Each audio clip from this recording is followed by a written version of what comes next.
Legit na gamit katulad sa mga bida natin sa kwento. Antingero, ermitanyo, albularyo. Gusto nyo bang matuto ng kaalaman sa lihim na karunungan? Ito mga kabayan, habak de bala. Panggera to mga kabayan. Mula sa mga Antingeros del Negros, binasbasan, kinonsagra, kasama ang orasyon at guide kung paano ito gagamitin at dadasalan. 20 pesos lang ang stocks natin ngayon mga kabayan. Kung interesado ka, mag-message lang or i-visit yung link na nasa comment section. Maraming salamat. Huwag kang mag-alala, tanda. Wala akong pagsisisihan sa gagawin ko. Sila ang humanda dahil hindi nila kilala ang binabangga nila. Wika ni Constantino. Hindi na nakapagsalita pa si Tandang Soledad. Maging si Nimrod ay walang nagawa sa desisyon ng kakambal. Dahil sa nangyari, nagpa siya ang matandang umalis na sa lugar. Umalis na tayo dito bago pa tuluyang magbago ang ihip ng hangin. Baka mapaaga pa ang laban mo. Nimrod, hindi ko alam kung saan kinukuha ng kapatid mo ang tapang na meron siya ngayon. Sa totoo lang, wala akong nakikitang dahilan para ipakita sa mga ito ang lakas mo. Wika ni Tandang Soledad. Alam ko yon, tanda. Pero ikaw na din ang nagsabi. Maraming siraulo sa lugar na to, hindi ba? Wika ni Constantino. Tama ka. Sinabi ko nga yon. Pero sa tingin mo, nangangahulugan bang mas matino ang utak mo kapag pinatulan mo sila? Kayong dalawa ng kapatid mo ay may formal na pagsasanay sa ganitong larangan. Alam nyo ang mga batas at batayan ng taglay nyong kaalaman. Samantalang ang mga tao dito, natuto lang mula sa pinagpasa-pasang karunungan. Muling wika ni Tandang Soledad. Yun na nga ang punto sa paghamon ko sa kanila, tanda. Gusto kong ipaalala sa kanila ang lugar nila sa lipunang ginagalawan natin. Wika ni Constantino at napangiti naman si Nimrod. Alam nitong tama ang sinasabi ng kakambal. Nilapitan nito si Tandang Soledad at tinapik sa balikat. Hindi po kayo mananalo sa argumentong to. Panoorin niyo na lang po ang gagawin ni Constantino. Kahit may pagkasanggano ang kakambal ko, kahit papano naman, alam niya ang dapat gawin sa mga taong kagaya ni Orlando. Wika ni Nimrod. Pagdating sa tahanan ni Tandang Soledad, kinausap nito ang kakambal. Sigurado ka ba sa binabalak mo? Ang bilin ni Papang, huwag mong ipapakita ang mga pamilyar mo sa ibang tao dahil hindi nila maunawaan at maging iba ang tingin nila sa akin. Posibleng mangyari ang bagay na yan, tol. Pero yun nga ang punto ng lahat ng to eh. Ipakita sa kanila na higit tayong nakakalamang para ilagay sila sa dapat kalagyan. Nimrod, isa kang paladino. Hindi ka dapat yumuyoko sa mga kagaya nila. Oo, naroon pa rin ang respeto bilang tao. Pero pagdating sa espiritual na katungkulan, ibang usapan na yun. Pag-uusap ng dalawa. Kahit papano napalagay ang kalooban ni Nimrod. Dahil alam nito na hindi galit ang umiiral kay Constantino, kung hindi ang disiplinang itinuro sa kanya ni Padre Jenner. Kinabukasan maagang bumangon ang kambal. Kapwa nanibago ang mga ito sa kapaligiran. Noon lang sila nakaramdam ng ganong kapayapaan. Akala ko ako lang ang naninibago eh. Bihira nating maranasan ng ganitong kapayapaan sa syudad. Pagising mo sa umaga, wala kang ibang maririnig kung hindi tilaok ng manok at kahol ng mga aso. Wika ni Nimrod. Tama ka, kaya medyo nababalisa ako eh. May kung anong kakaiba sa paligid. Hindi ko pa matukoy sa ngayon pero alam kong may mangyayaring hindi maganda kaya maganda ka. Wika ni Constantino. Tumangulang ang kakambal bilang pagsang-ayon. Maya-maya pa lumabas na si Tandang Soledad sa kwarto nito. Kumusta naman ang tulog yung dalawa? Mukhang maaga kayong nagising. Wika ni Tandang Soledad. Medyo naninibago lang po sa lugar pero ayos naman po ang tulog namin. Tugon ni Nimrod. Hindi na nito binanggit ang sinabi ni Constantino. Ilang minuto matapos ang agahan, napansin ni Tandang Soledad ang kilos ni Constantino. Nimrod, sabihin mo nga sa akin, normal ba sa kakambal mo ang pagiging panatag bago humarap sa panganib? Napangiti naman si Nimrod dahil napansin ito ng matanda. Normal sa kanya ang ganyang ugali. Hindi alintana ni Constantino kung mamamatay na siya kinabukasan. Dahil ang dahilan niya. Doon lang din naman tayo pupunta. Bakit kailangan mo pang mag-alala? Tama naman, hindi ba? Nagulat ang dalawa nang biglang magsalita si Constantino. Hindi alam ni Tandang Soledad kung paanong napunta ang binata sa kanilang likuran mula sa kinauupuan nito sa labas ng tahanan. Ay, paano mong nagawang makapasok dito sa bahay ng ganong kabilis? Tanong ni Tandang Soledad. Hindi po namin nasabi sa inyo. May kakayahan kaming kumonekta sa isa't isa. Hindi ko rin po alam pero nagagawa naming tumawid kung nasaan ang isa sa amin.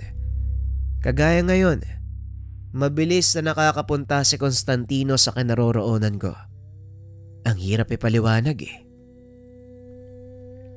Wika ni Nimrod. Ay, talagang ang kakaiba ang kakayahan niyong magkapatid. Kilala ko ang ama-amahan niyo.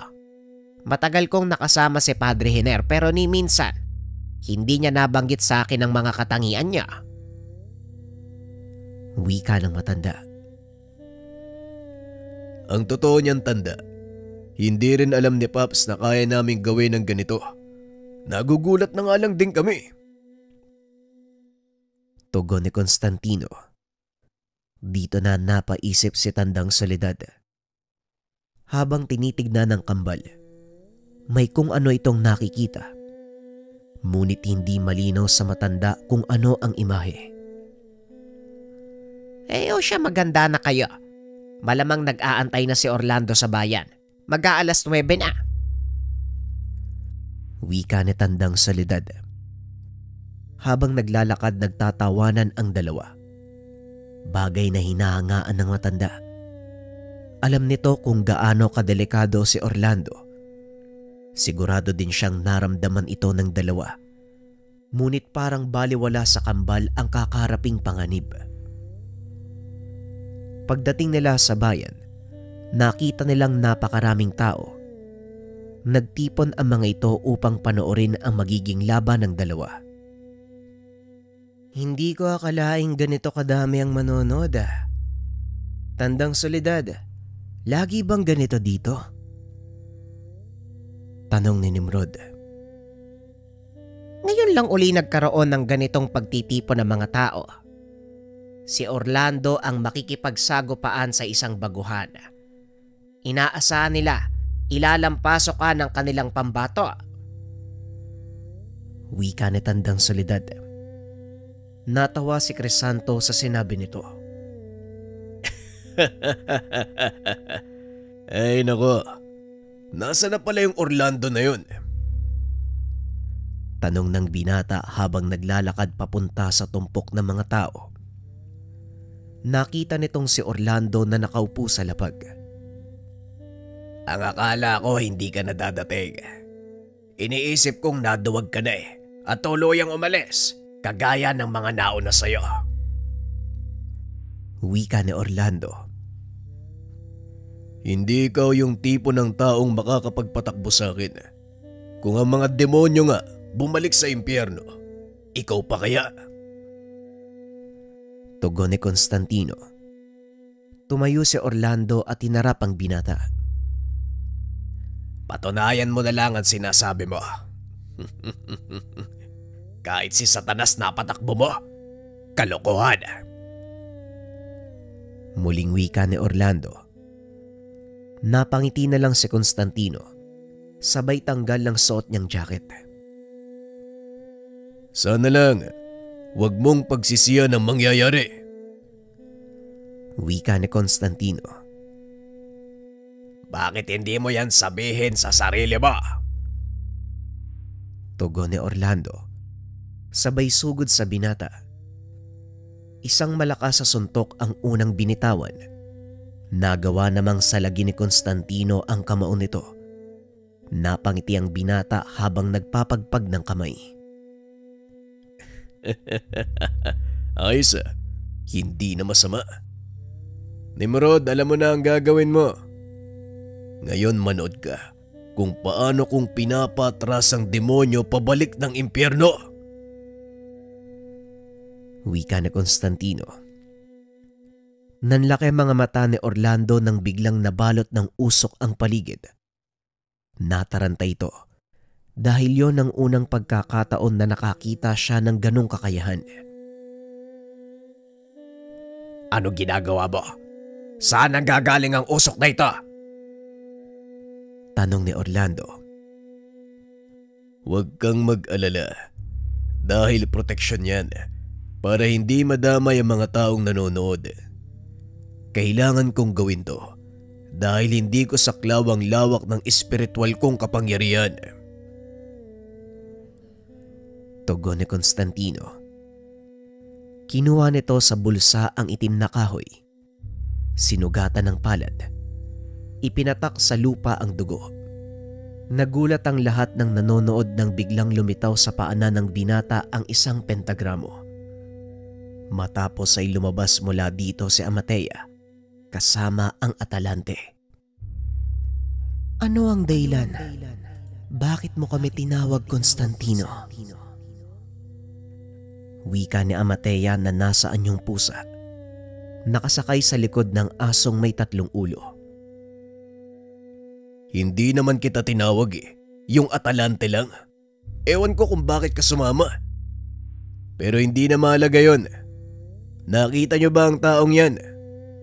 Alam kong hindi niya kayo nakikita. Gusto ko sana siyang turuan ng leksyon. Atalante, maaari ka bang magpakita sa kanya? Wika ni Constantino. Tumahol ng malakas ang isa sa mga ulo ng nilalang. Bigla itong lumitaw sa harapan ni Orlando.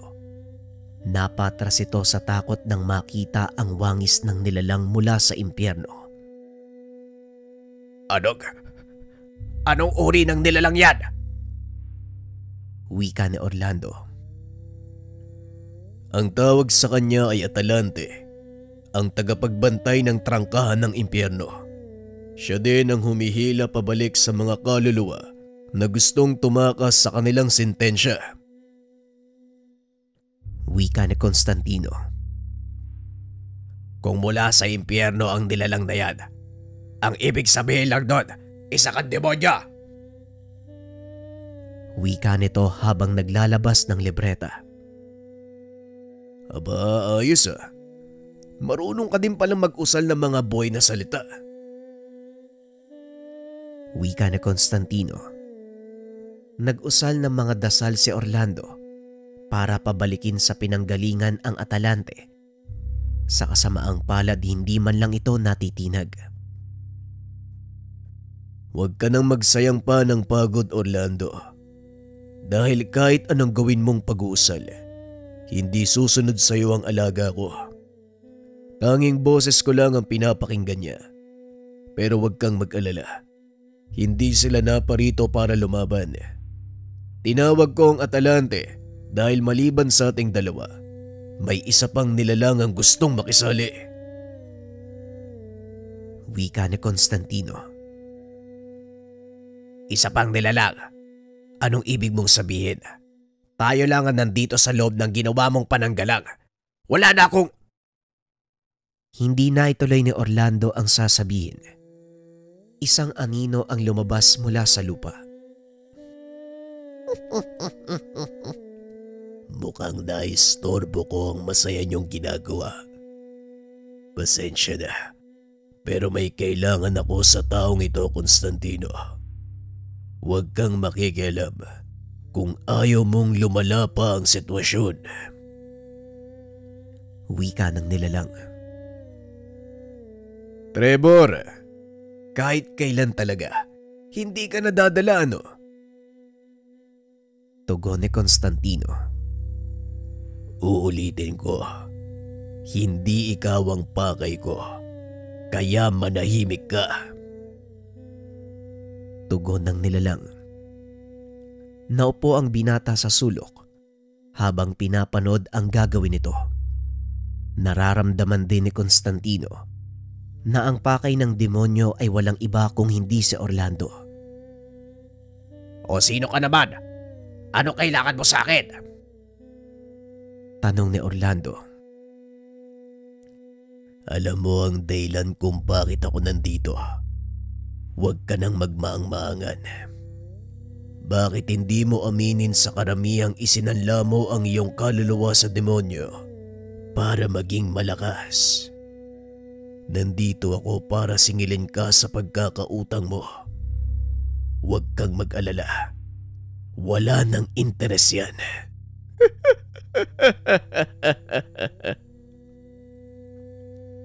Natahimik ang lahat nang marinig ang sinabi ni Trevor.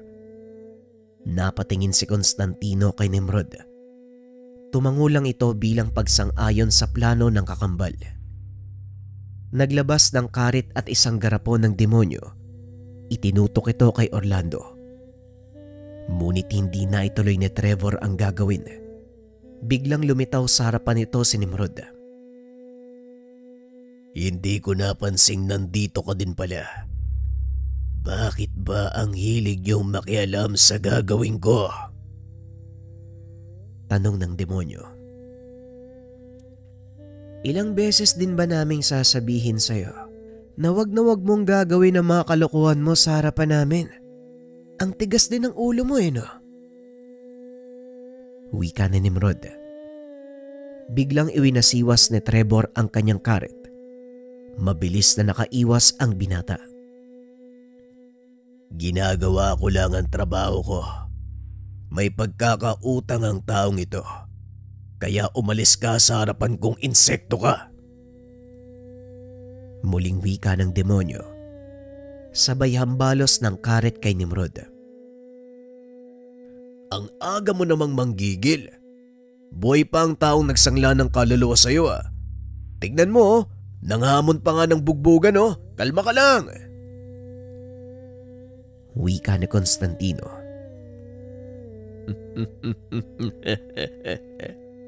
Buhay. Sigurado ka. Alam mo sa totoo lang, ginagawan kita ng pabor. Kaya ang mabuti pa, huwag na kayong makialam dahil akin ang isang ito.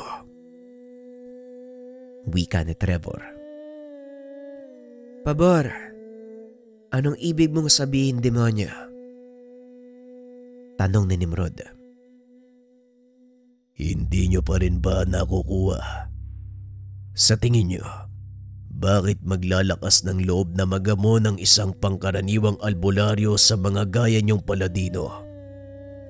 Alam ng taong ito na kahit saang anggulo tignan, wala siyang panama sa kapatid mo.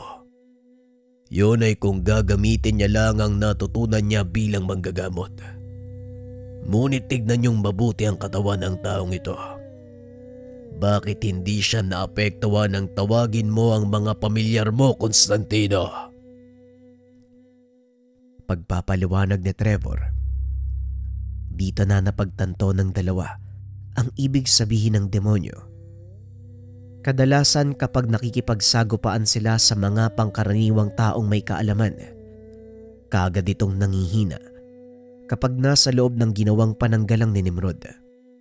Lalo pa kung magbubukas ng portal si Constantino para tawagin ang kanyang mga alaga. Tama ang sinabi ni Trevor, Constantino. Hindi naapektuhan si Orlando nang tawagin mo ang Atalante. At kung may taglay pang kaluluwa ang kanyang katawan, dapat nakikita din niya ang Dryad. Wika ni Nimrod. Ngayon anong ibig mong sabihin? Naglalakad na bangkay ang taong to. Isang sisid lang walang laman. Tanong ni Constantino. Sabihin na lang natin, isang makinang pinapagalaw ng kung sino. Maaaring isa sa mga taong nanonood o maaaring nakakubli kung saan. Yan ang napapala ng pagiging mapusok, Constantino. Hindi ka nakakapag-isip ng maayos kapag nasa harap ka ng isang labanan. At ngayong nakialam na kayo sa gawain ko, bakit hindi nyo na lang tapusin? Wika ni Trevor. Matapos ay kagad naglaho, kasabay ng pananggalang ni Nimrod. Anong nangyari? Bakit nawala ang pananggalang mo? Tanong ni Constantino. Hindi ko rin alam. Pero tama si Trevor. Kailangan nating mahanap ang taong kumukontrol sa katawan ni Orlando. Wika ni Nimrod. Ang balas naman. Bakit kasi nakialam pa yung demonyong mensahero ni kamatayan? Ngayong napansin nyo na, wala na akong dahilan para magkunwari pa.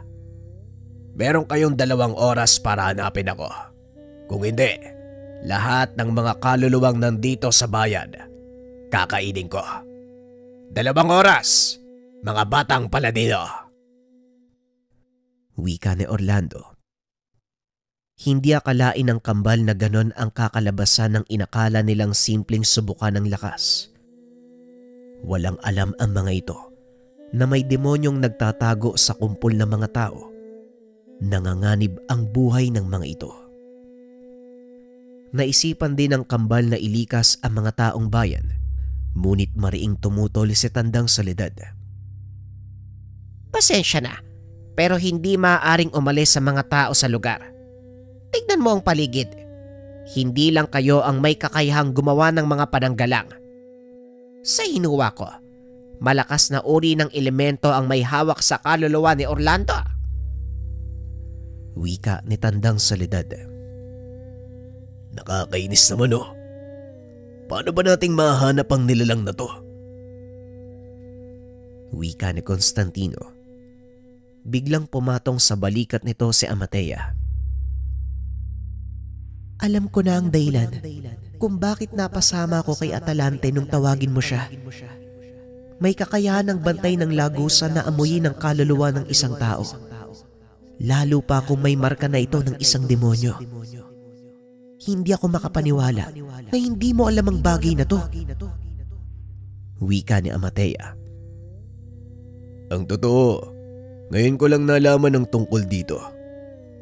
Salamat sa iyo, Asado ha. Atalante, hanapin mo ang demonyong may hawak sa katawan ni Orlando.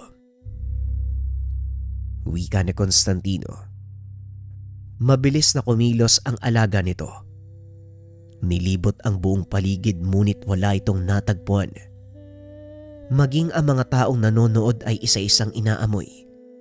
Ngunit sadyang mailap ang nilalang. Naiinip na ako. Ano? Suko na ba kayo? Tanong ni Orlando. Mahigit 1 oras na ang nakalipas. Ngunit wala pa rin silang ideya kung saan nagtatago ang nilalang. Hanggang sa mapansin ni Nimrod na may kakaiba kay Tandang Soledad. Nilapitan nito si Constantino at pabulong na kinausap.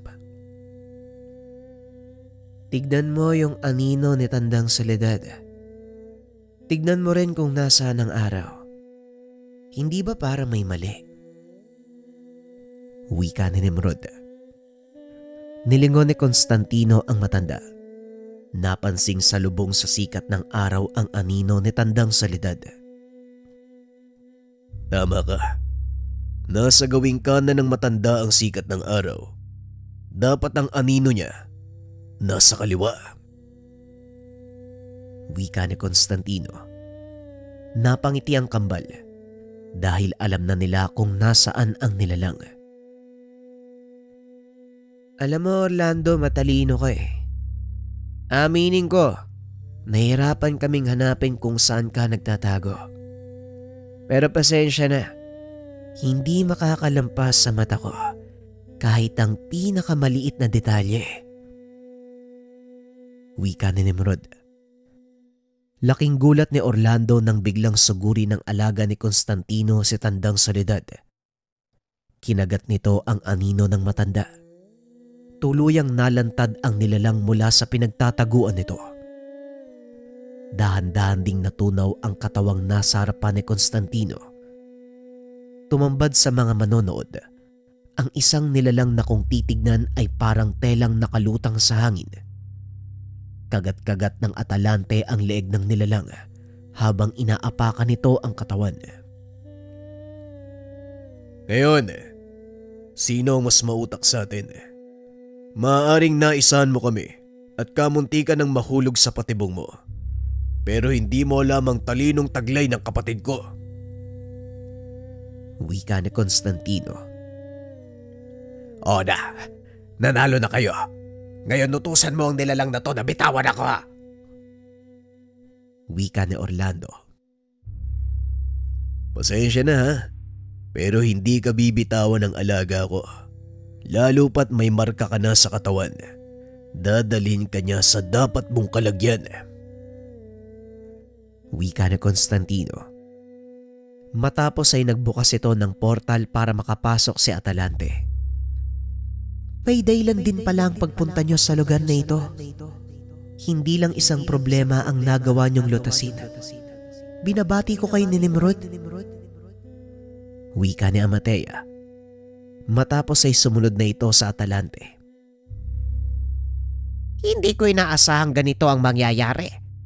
Ang buong akala ko, pangkaraniwang tagisan ng lakas at kaalaman ang magaganap. May matutuklasan pala akong mas nakakagambala. Wika ni Tandang Soledad. Hindi naman sumasagot si Nimrod. Malalim ang iniisip nito. Bagay na napansin ng kakambal. Mukhang may gumugulo sa isip mo tol. Pwede ko bang malaman? Tanong ni Constantino. Wala naman. Siguro hindi na mahalaga. Pero napansin mo ba?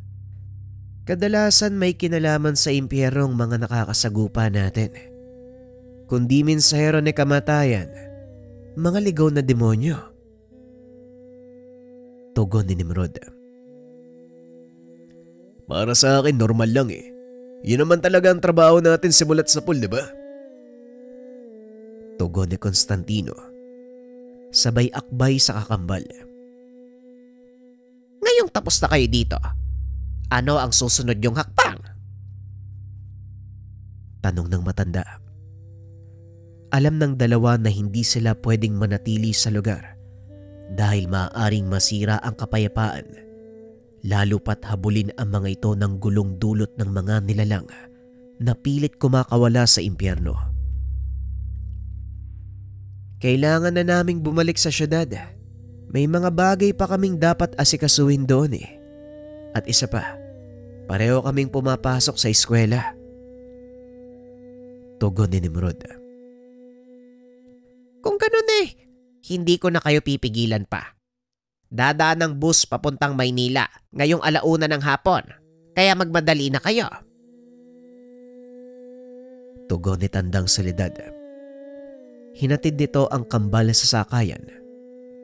Habang nag-aantay ng bus, muli silang kinausap ni Tandang Soledad. Mag-iingat kayong dalawa at maraming salamat sa tulong niyo. Constantino, masyadong mainitin ang ulo mo.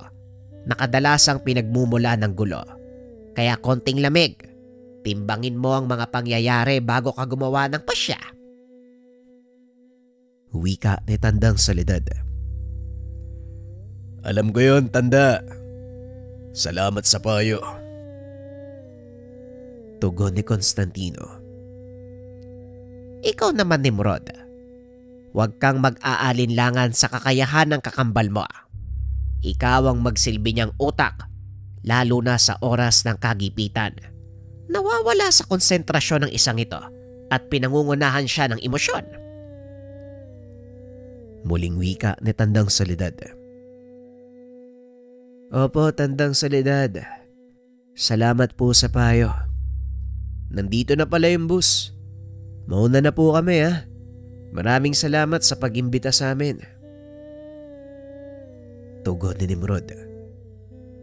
Habang nasa biyahe, iniisip pa din ni Nimrod ang mga kaganapan at ang koneksyon ng mga ito. Pilit nitong hinahanapan ng dahilan ang sunod-sunod na pakikipagsagupaan sa mga demonyo. Alam mo tol, kanina pa kita napupuna eh. Ano ba talagang nasa isip mo? Tanong ni Constantino. Wala naman.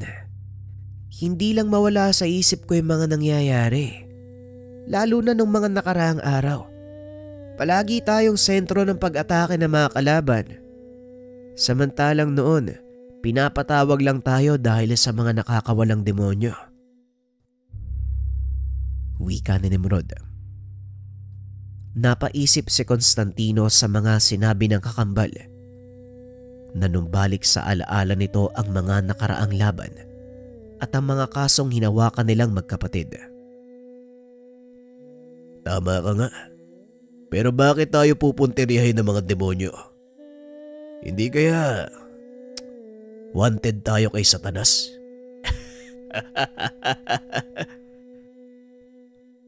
Wika ni Constantino. Ayos ka rin ah. Seryoso yung tao dito eh. Tugon ng kambal. Masyado ka namang seryoso, nagbibiro lang eh. Alam mo tol, normal lang naman siguro na abulin tayo ng mga kampo ng impyerno dahil tinik tayo sa lalamunan nila. Kaya huwag ka masyadong nag-iisip dyan. Huwag ka masyadong nag-aalala. Wika ni Constantino. Matapos ang mahabang biyahe, narating ng mga ito ang monasteryo. Habang nasa daan papasok, napansin ni Nimrod ang isang babaeng umiiyak. Nakatayo sa gilid ng pasilyo habang hawak ang larawan ng isang bata. Magandang hapon po sa inyo. Maaari ko po bang malaman kung ano ang sadya niyo? Tanong ni Nimrod. Hinahanap ko po yung nawawala kong kapatid eh. Nakapagsabi na ako sa otoridad pero wala silang nagawa eh. Kaya nagbabakasakali ako na baka matulungan ni Padre Jenner. Wika ng dalaga. Teka, kailan pa naging tagahanap ng nawawalang bata si Paps? Tanong ni Constantino. Siniko siya ni Nimrod para sawayin.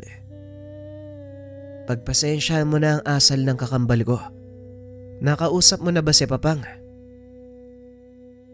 Wika ni Nimrod. Nanlaki ang mga mata ng dalaga sa mga narinig. Bigla itong napayakap kay Nimrod.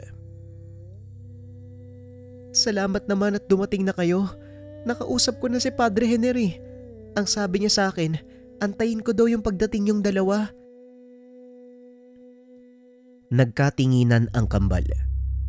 Napakamot sa ulo si Constantino. Mukhang mas malala pa. Ang akala ko, si Paps ang maghahanap, tayo pala. Ay nako, ikaw na nga muna yung kumausap sa kanya. Magpapalit lang ako ng damit. Wika ni Constantino. Sinamahan ni Nimrod ang dalaga sa opisina ni Padre Jenner upang malaman ang buong detalye. Ayon sa pare, parehong galing sa ampunan ang magkapatid. Nang tumungtong sa tamang edad ang dalaga, nagpa siya itong umalis kasama ang batang nasa larawan. Wala kaming mapuntahan ng mga sandaling yun eh. Wala na yung tiyahin ko sa ibinigay niyang address. Nagpagala-gala kami ng kapatid ko hanggang isang araw. biglang dumating yung mga lalaking nakasuot ng itim na damit. Kinuha nila si Paulo eh. Bilang kapalit binigyan nila ako ng pera. Sinubukan ko silang habulin pero wala akong nagawa eh. Pagpapaliwanag ni Andrea. Maaari po kayang kaso lang ito ng pangkaraniwang pandurukot. Nauuso ho kasi ngayon yung mga kabataang kinukuhaan ng mga... Maging maselan ka naman, Nimrod. Minsan ang pagiging prangka mo ang nakakapagpasama ng kalooban ng mga nakakausap mo. Pero totoo ang sinabi niya, miss. Kadalasan sa mga batang nawawala, natatagpo na lang sa sulok na wala ng lamang loob. Wika ni Constantino. Bagay na kinagalit ni Padre Jenner. Tumahimik ka nga, Constantino. Ang akala ko pa naman may silbi yung sasabihin mo. Mas malala yung bunganga mo kay Nimrod eh. Pagpasensyahan mo na ang dalawang to ha, bueno.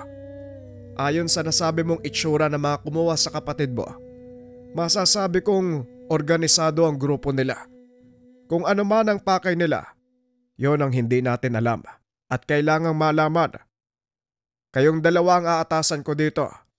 Hindi ako maaaring umalis ng monasteryo dahil may mga paparating na panauhin mula sa Italia.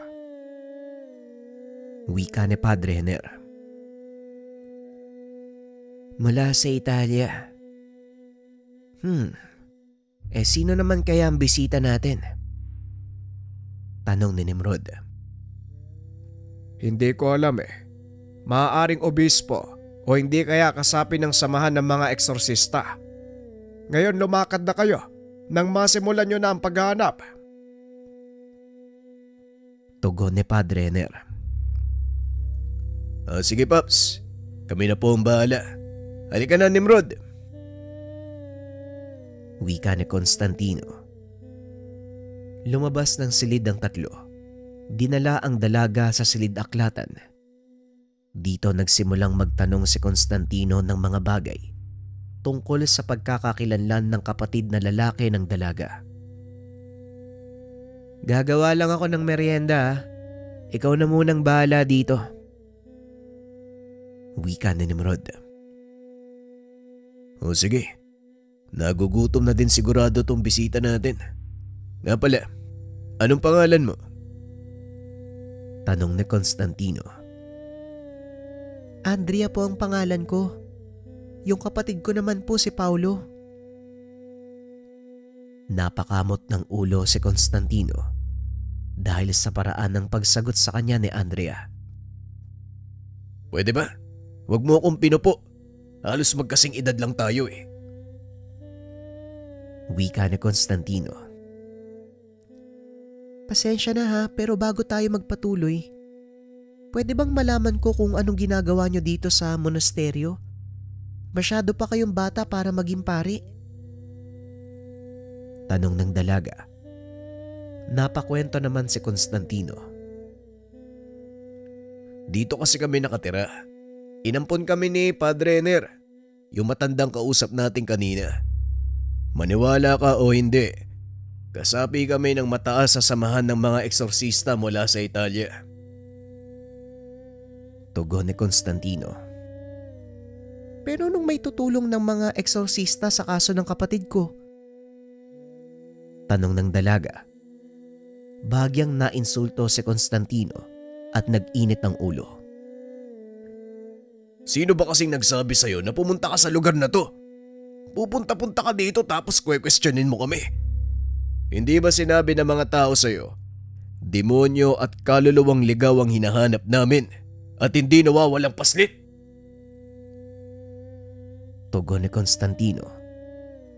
Dinig ang boses nito sa buong pasilyo dahil nakabukas ang pinto ng aklatan. Dali-daling bumalik sa kwarto si Nimrod sa pag-aakalang nawala na naman sa kontrol ang kakambal. Ngunit laking pasasalamat nito nang makitang nakaupo si Constantino habang pilit na pinapakalma ang sarili.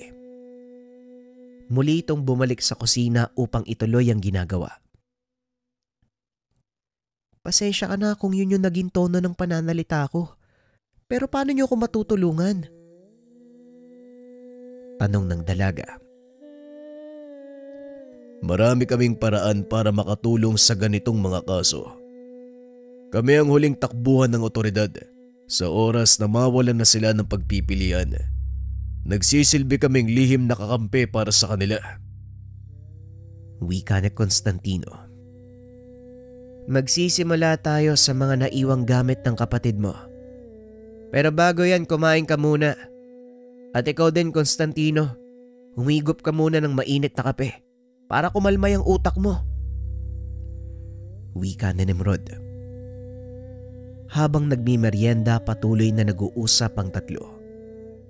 Naikwento ng dalaga ang lahat ng pinagdaanan nila sa ampunan. Dito napag-alaman ng kambal na may kakaibang kakayahan ng kapatid ni Andrea. Ayon sa dalaga, nakakakita ito ng mga nilalang na hindi nakikita ng iba. Bukod pa dito, nagagawa ding makipag-usap ng paslit sa mga namatay na. Ito ang dahilan kung bakit kinakatakutan ng paslit sa ampunang pinagmulan. Isa lang ang tinitignan kong motibo sa pagkawala ng kapatid mo. Magpasalamat ka. Hindi yon dahil sa kanyang labang loob. Wika ni Constantino. Ang nakikita naming dahilan ng pagkakadukot ng kapatid mo ay ang taglay niyang kakayahan. Isang samahan lang ang alam ko, pero hindi nila dinudukot ang mga batang kagaya sa kapatid mo. Inaaruga nila, tinuturuan nila ang mga bata para magamit sa tamang paraan ng mga kakayahan. Wika ni Nimrod. Nasabi mo din sa amin, binigyan ka ng pera ng mga taong kumuha sa kapatid mo, tama ba? Wika ni Constantino. Tumango naman si Andrea. Biglang tumayo si Constantino at lumabas ng kwarto. Sandali lang, Constantino. Naku, hindi pa tayo tapos dito. Wika ni Nimrod. Dali-dali na ding lumabas ng tahanan ang dalawa para sundan ang kakambal. Mukhang alam ko na kung sino ang kumuha sa bata. Nimrod, puntahan mo si Claudio. Kakailanganin natin ng tulong ng kanyang grupo. Wika ni Constantino. Mabilis namang bumalik si Nimrod upang puntahan si Claudio. Ang taong ito ay pinuno ng isang samahan ng mga taong may kaalaman sa lihim na karunungan. Ngunit ang aral ng mga ito ay depensa sa pamamagitan ng dasal. Saan tayo pupunta? Hindi ba delikado kung susugod tayo ng walang kasama? Tanong ng dalaga. Magiging delikado lang ang gagawin ko kung haharang ka sa dadaanan ko. Manatili ka sa likod at huwag kang lalayo. Kung ayaw mong ikaw ang sunod nilang kunin. Wika ni Constantino. Patuloy na naglakad ang dalawa. Hanggang sa marating ng mga ito ang lumang simbahan. Nasa gawing timog ng bayan. Hindi nagdalawang isip na pumasok si Constantino sa lugar. Nang makarating sa loob, sinalubong ito ng tatlong nakaitim na kalalakian. Anong kailangan mo? Nasa kalagitnaan ng ritual ng pag-aalay ang aming supremo. Hindi siya maaaring istorbohin. Wika ng isa sa mga lalaki. Pasensya na, pero wala akong pakialam kung nasa kalagitnaan man siya ng kahit ano. Ilabas niyo ang kapatid ng babaeng to. Kung ayaw niyong ipakain ko kayo sa Atalante. Wika ni Constantino. Napatras ang mga kalalakian dahil biglang lumitaw sa likuran ng binata ang alaga nitong nilalang. Makiusap, hindi ka maaaring pumasok sa loob. Kami ang mananagot kay Supremo. Muling wika ng lalaki. Sumenya si Constantino. Biglang sumugod ang nilalang. Napasigaw si Andrea nang makita ito. Nawalan ng malay dahil sa sobrang takot. Bagay na ipinagtataka naman ni Constantino. Matapos lapain ng Atalante ang tatlong kalalakian, inutusan niya itong magpaiwan sa labas ng silid para bantayan ang walang malay na dalaga. Mamaya tayo mag-uusap. May kailangan kang ipaliwanag sa akin. Wika ng binata sa dalaga. Pagpasok nito sa silid, nakita niya ang isang lalaking walang damit pang itaas. May hawak itong punyal at naliligo ng dugo. Nagkalat din sa paligid ang bangkay ng ilang kabataang walang buhay. Ang ilan ay nakakulong pa at tila mga wala na sa wisyo. Dahan-dahang naglakad ang binata papunta sa likod ng lalaki. Nasepat nito ang batang nakaiga sa altar. Ito yung batang nasa larawang hawak ni Andrea. Mukhang hindi mo naintindihan yung sinabi ng mga alagad ko sa labas ng kwarto ah. Anong kailangan mo, Paladino? Wika ng lalaki. Talagang napakawalang hiya mo. Hindi ba binalaan ka na ni Padre Hiner tungkol sa gawain mong ito? Pero hindi ka pa rin talaga nadadala. Wika ni Constantino. Bakit naman ako makikinig sa isang paring nadiskomunyon? At ikaw kung sa tingin mo malinis ka at kaaya-aya sa mata ng tinatawag niyong Diyos, nagkakamali ka. Dahil kahit anong damit pang simbahan pa ang suotin mo, hindi pa rin mawawala ang katotohanan ng pagkatao mo. Muling wika ng lalaki. Hindi ko alam kung ano ang sinasabi mo. Pero kung ano man yun, wala na akong pake. Ginagawa ko lang kung ano ang sa tingin kong tama. Ngayon pakawalan mo ang batang yan kung ayaw mong magkagulo tayo. Wika ni Constantino. Magkagulo? Nagpapatawa ka ba? Simula nang tumungtong ka sa lugar na ito, nagsimula na ang gulo, Constantino. Bakit hindi ka lumantad? Hanggang kailan ka magtatago sa katawan ng binatang yan? Samahan mo kung bumuo ng kaharian dito sa ibabaw ng lupa. Muling wika ng lalaki. Ano bang sinasabi mo? Nababaliw ka na ba? Bakit naman kita sasamahan sa gusto mong gawin? Pakawalan mo ang bata. Hindi ko na uulitin ang sinabi ko. Wika ni Constantino. Tumawa lang ng malakas ang lalaki. Itinutok ang patalim sa leeg ng bata. Alam mo ba ang dugo ng paslit na ito ay ang pang-1,000 bata? Sapat na bilang para tuluyan ako makabalik sa dati kong anyo. Nakakasawa na sa katawang to eh. Mabilis mapagod, madalas magutom, at higit sa lahat maaaring mabulok. Kaya wag mo akong hahadlangan sa gagawin ko. Dahil sa ayaw at sa gusto mo, makukuha ko pabalik ang aking katawan na isinelyo ng iyong ama-amahang pare. Muling wika ng lalaki. Itinaas nito ang kamay. Akmang itatarak na sa puso ng bata ang hawak na patalim. Nang bigla namang lumitaw si Nimrod sa harapan nito, sinalo ang kanyang kamay. Itigil mo na to, Belsimo. Wala ka na magagawa. Napapaligiran na ng mga kasama ni Claudio ang lugar. At malamang sa oras na to, ubos na ang lahat ng mga tauhan mo. Wika ni Nimrod. Maya-maya pumasok si Claudio sa kwarto. Ikaw na naman, Belsimo. Pang ilang beses na ba natin to? Hindi ba binalaan na kita? Wika ni Claudio. Sinabi ko na din sa'yo na hindi ako papayag na makulong sa katawang ito. At sa oras na maibalik ko ang totoo kong katawan, ikaw ang uunahin ko. Wika ni Belsimo. Sabay hawi kay Nimrod. Akmang sasaksakin na naman nito ang bata nang bigla namang tumalon mula sa kung saan ang alaga ni Constantino. Sinakmal nito si Belsimo. Idinapa sa lupa, dahilan para tuluyang mabitawan ang punyal. Walang iya ka talaga. Talagang pinapahirapan mo pa kami, ano?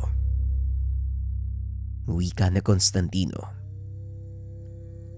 Maaari niyo ako matalo sa ngayon. Pero palagi mong tatandaan, babalik at babalik ako. Tugon ni Belsimo. Wala ka nang magagawa. Kaya ang mabuti pa ay sumuko ka na lang. Tuluyang tanggapin ang pagkatalo. Wika ni Nimrod. Sa pagkakataong iyon si Claudio ang sumagot. Sisiguraduhin kong hindi ka na makakabalik pa. Ito na ang huli nating paghaharap, Belsimo. Binunot nito ang kanyang itak. Itinutok sa leg ni Belsimo. Walang pagdadalawang isip na nilaslas. Pinagmasdan nito ni Constantino kung paano itong bawian ng buhay. Mukhang tapos na tayo dito. Maiwan ko na kayo. May isa pa akong problema sa labas. Wika ni Constantino. Wala ka nang dapat alalahanin, tropa. Ako nang bahala dito. Tugon ni Claudio. Matapos ang pag-uusap ay pinunta nito si Andrea na noon pa lamang nagkakamalay. Nasa tabi nito ang nakababatang kapatid na noon ay walang tigil sa pag-iyak. Paulo, salamat sa Diyos at ligtas ka ha. Hindi ko alam ang gagawin ko kapag may nangyari sa iyong masama eh. Salamat sa inyo ng kakambal mo, Constantino. Wika ni Andrea. Hindi umiimik si Constantino ng mga sandaling iyon. Walang anuman, Andrea. Mabuti na lang at naagapan ni Constantino. Kundi baka tuluyan ang nawala ang kapatid mo sa'yo. Tugon ni Nimrod. Matapos ang pangyayaring iyon, dinala nila Nimrod ang magkapatid sa monasteryo. Laking pasasalamat ni Padre Jenner dahil nagawang agapan ng kambal ang sitwasyon. Salamat at nakuha niyo ang paslit sa kamay ni Belsimo. Pero paano mong nalaman na siya ang dumukot sa bata, Constantino? Tanong ni Padre Jenner. Ilang beses nang nangyari to, Paps eh. Nagiiwan ng malaking halaga ng pera si Belsimo sa mga kaanak ng batang kinukuha niya. Tanging siya lang ang may sapat na dahilan para gawin yun. Desperado siyang makabalik sa totoo niyang katawan. Tugon ni Constantino. Aba, mahusay. Pero bakit kailangan mo pang hingi ng tulong ni Claudio? Tanong ni Padre Jenner. Masyadong marami ang alipores ng isang yun. Hindi ko siya mauhuli kung mahati ang atensyon ko ng mga taong naniniwala sa kanya. Isa pa, matagal na ding nanggigigil si Claudio sa taong yun eh. Pagpapaliwanag ni Constantino. Nahalata ni Nimrod na kakaiba ang kinikilos ng kambal. Hindi ganito ang ugali ni Constantino.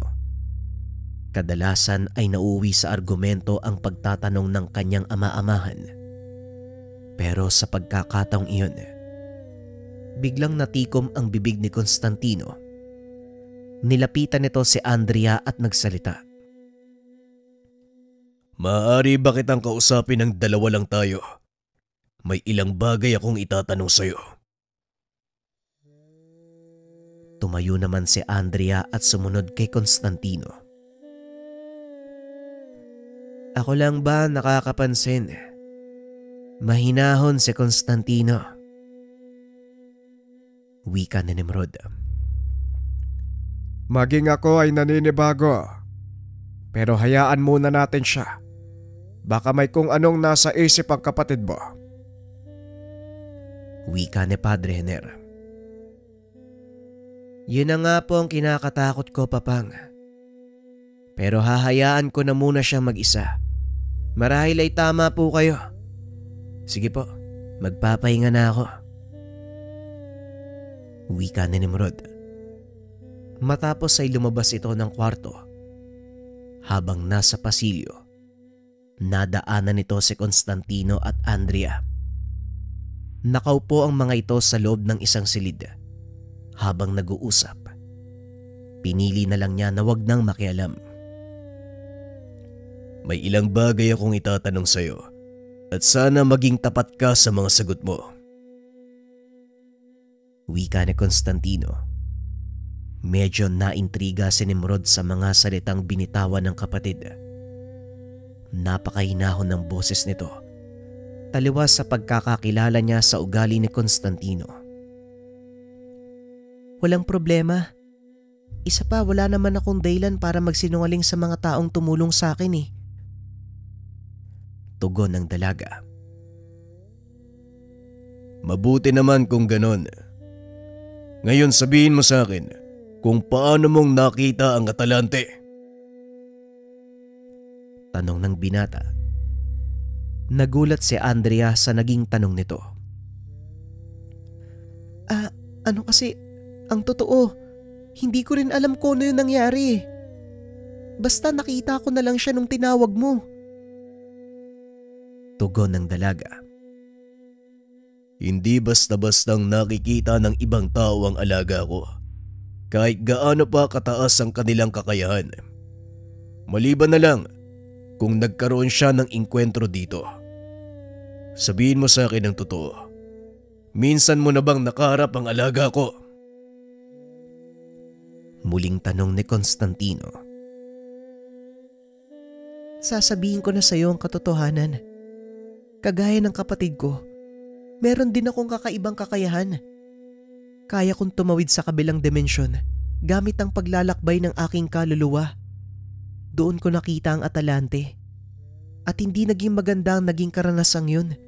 Kamuntikan niya akong kaladkarin papasok sa impyerno. Paliwanag ng dalaga. Mas nagulat si Nimrod sa mga sumunod na sinabi nito. Ayon sa kanya, hindi ang kapatid na si Paulo ang pakay ni Belsimo, kung hindi siya.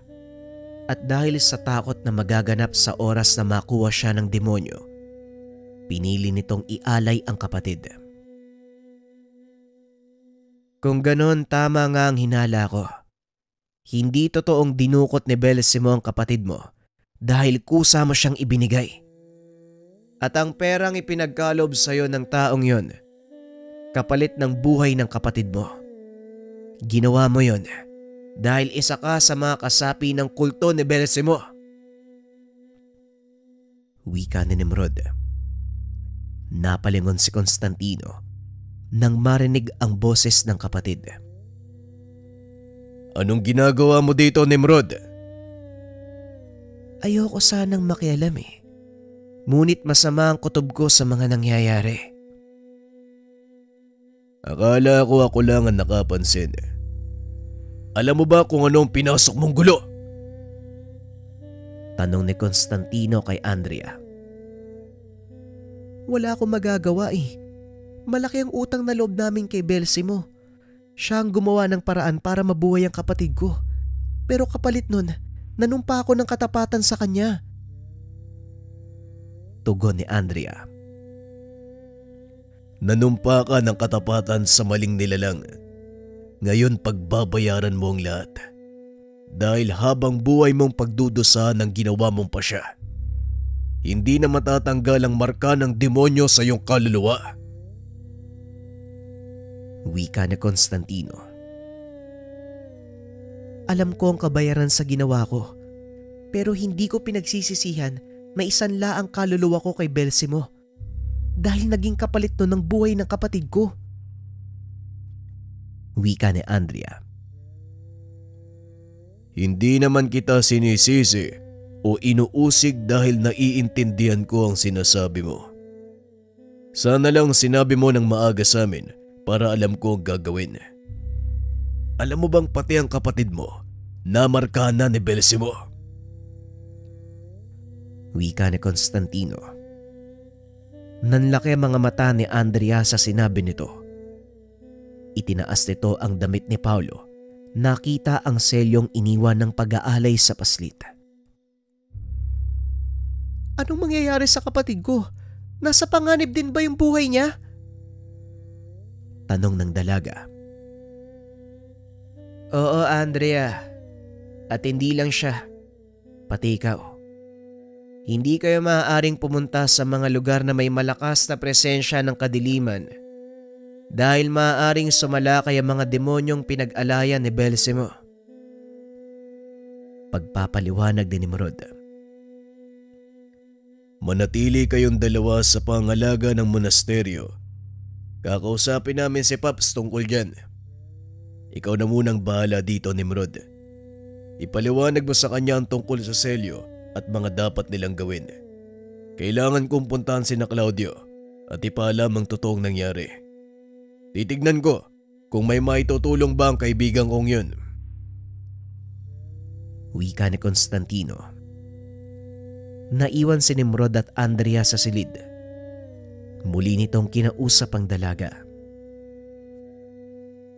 Kagaya ng sinabi ng kapatid ko, sa ngayon wala kayong magagawa kung hindi manatili sa lugar na ito. Kaya kayong protektahan ng 4 na pader ng monasteryo. Wika ni Nimrod. Yan mismo ang dahilan namin kung bakit kami umalis sa bahay ampunan. Pagtungtong ko sa edad 18, inutusan ako ng paring namamahala sa amin eh. Hanapin ko daw yung monasteryong pinamamahalaan ng isang Padre Hiner. Ito ang dahilan kung bakit ako nandito sa syudad kasama ang kapatid ko. Wika ni Andrea.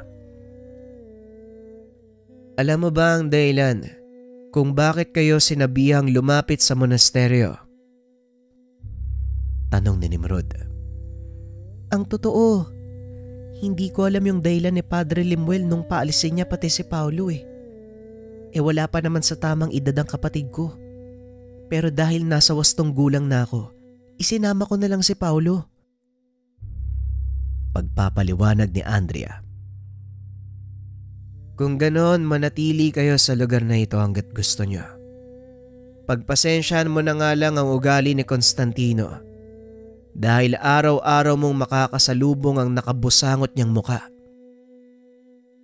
Wika na ni Nimrod. Oo, suplado nga si Constantino eh. Pero may nakikita akong malaking bahagi ng kabutihan sa kanya. Umaakto lang siya na parang galit pero ang totoo, yun ang paraan niya upang ipakita sa lahat na hindi siya mahina. Yun naman ang katotohanan, di ba? Wika ni Andrea. Tama ang sinabi mo. Pero teka, bakit parang kilalang kilala mo si Constantino kapag nagsasalita ka? Meron ka bang hindi sinasabi sa akin?